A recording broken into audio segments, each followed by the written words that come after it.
মা শব্দটির সাথে জড়িয়ে আছে অকৃত্রিম ভালোবাসা, অটুট বন্ধন আর স্নেহের এক বাঁধন। জগতের সকল চড়াই উতরাই পেরিয়ে মাই একমাত্র তার সন্তানকে আগলে রাখেন।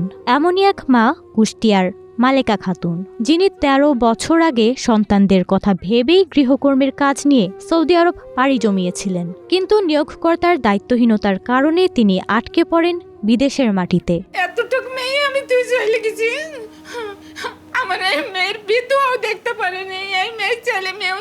সন্তানদের জীবনে এক এক করে কেটে যায় দীর্ঘ ১৩টি বছর। মাকে ফিরিয়ে আনার জন্য সন্তানেরা একের পর এক দপ্তরে ধর্ণা দিলেও কোনো সাড়া মেলেনি। এদিকে মালেকা খাতুনও দেশে ফেরার জন্য লড়াই চালিয়ে গেছেন, কিন্তু চেষ্টা বারবার বিফল হয়েছে। আমি খুবই ওই সময়টায় অসুস্থ, হয়তো আপনি বিশ্বাস করবেন না, আমার হাত পা সব পোড়া, আমার পায়ে খুব।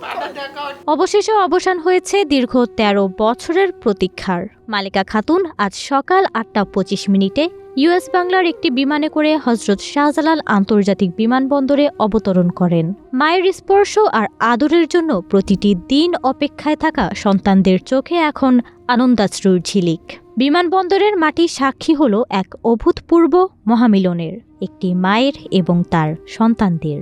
আমার ছেলে মেয়েকে পাই আমার খুব ভালো লাগছে। আপনাদের কাছে অনেক অনেক আমার আর কি বলবো, আমরা আপনাদের কাছে বলার মতন ভাষায় নাই। আমরা জীবনে মনে করছি না আমার মা কোনোদিন আমাদের কাছে আসবেই না। দেশের মাটিতে পৌঁছেই আনন্দ আবেগে জড়িয়ে ধরেন মেয়েকে। কিছুটা ধাতস্থ হলে মালেকা খাতুন তার বিদেশের মাটিতে ভয়াবহ জীবনের বর্ণনা দেন, যেখানে তার প্রতিটি মুহূর্তই ছিল অনিশ্চয়তা, উৎকণ্ঠা ও শূন্যতার। বায়োমেট্রিক্সে মালেকার ফিঙ্গারপ্রিন্ট না মেলার কারণে দেশে ফেরা ছিল অনিশ্চিত।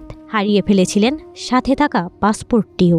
মালেকা জানান, দীর্ঘ ৮ বছর তার নিয়োগকর্তার বাড়িতে কাজ করেছেন তিনি। তবে কফিল তার ন্যায্য পাওনা দিতে অস্বীকৃতি জানালে তিনি এক নারীর সহায়তায় সেখান থেকে পালিয়ে আসেন। এরপর দীর্ঘ ৬ বছর কাজ করেন এক ছাগলের ফার্মে।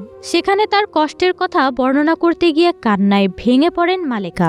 কোকিল আমার বেতন বাড়ায়নি, কোকিলের সাথে অনেকটা আমি ঝগড়া করছিলাম। দেখেন আমার ফ্যামিলি চলে না, অনেক গরিব, আপনি আমাকে ১০০০ টাকা বেতন দেন। আমার পাশে উনি একজনের অবস্থার ভালো ছিল, তার নাম হলো শাহিদা, ওনার বাড়ি হলে কুমিল্লা। ওনাকে বেতন পাই দেয় ১০০০ টাকা পাশের বাড়ি, আর আমাকে দেয় ৫০০ টাকা। আমার কাজ বেশি, ওনার কাজ কম। ওই তারপরে আমরা দুইজনে যুক্তি করি আমি পালাইছিলাম আর কি।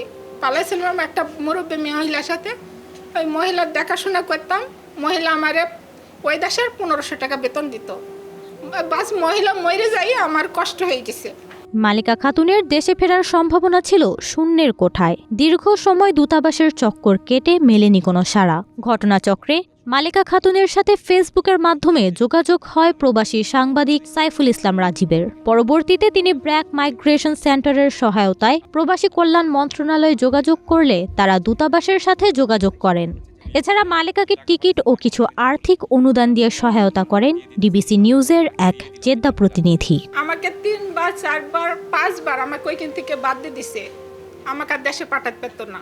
আউট পাস দিছিলাম, ওনারা আমারে বাদ দিয়ে দিছে যে আমার ফিঙ্গার আসে না, ফিঙ্গার আসে না, ওনারা আমারে বাদ দিয়ে দিছে। তারপরে আপনাদের কাছে বলার পরে আমার ভিসার কপি দিয়ে আর চিঠি দিয়ে এখান থেকে যাই, বাংলাদেশ থেকে যাই মন্তলায়।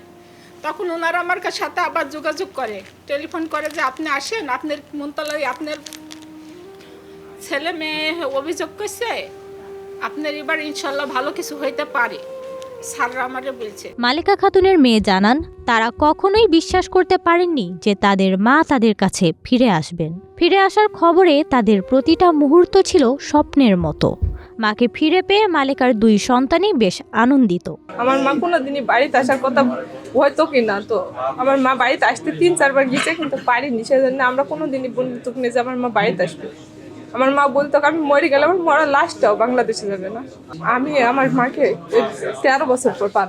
মালেকার এই ফিরে আসা শুধুমাত্র একটি পরিবারের মিলন নয়, এটি অসংখ্য প্রবাসী মায়ের এবং সন্তানদের জন্য একটি নতুন আশার আলো। এটি প্রমাণ করে চেষ্টায় আর মানবতার সহযোগিতায় বড় থেকে বড় বাধাও জয় করা সম্ভব। ১৩ বছরের দীর্ঘ প্রতীক্ষার গল্প শেষে আজ ভোরে এই গল্পটি পরিণত হয়েছে এক জীবন্ত আনন্দময় বাস্তবতার। নওরিন নাওয়ার, প্রবাস খবর।